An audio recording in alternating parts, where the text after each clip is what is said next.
கோவில்கள் எங்கே எல்லாம் இருக்கின்றதோ அந்த நகரத்தை ஒரே நிமிஷம் கூர்மையா பாருங்க. காசியை பாருங்க, உஜ்ஜயினை பாருங்க.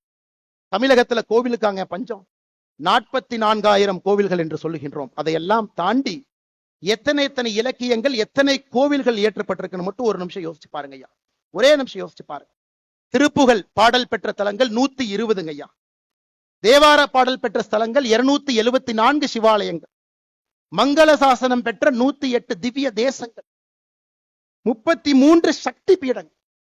எல்லா நகரமுமே ஒரு கோவிலை சார்ந்திருக்கின்ற காரணத்தினால் அந்த நகரத்துக்கு அழிவு இல்லை, அந்த கலாச்சாரத்திற்கு அழிவு இல்லை, அந்த தமிழ் மக்களுக்கு அழிவு இல்லை. இன்னைக்கு இருக்கக்கூடிய திமுக கட்சி அரசியல் பேசக்கூடாது இருந்தும் ஒரு சின்ன விஷயத்தை அரசியலாக பேசவில்லை.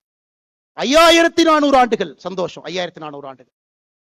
ஏன் 5400 ஆண்டுகள் என்றால் கோவில்களை சார்ந்து இந்த கலாச்சாரம் இருந்ததால் 5400 ஆண்டுகள்.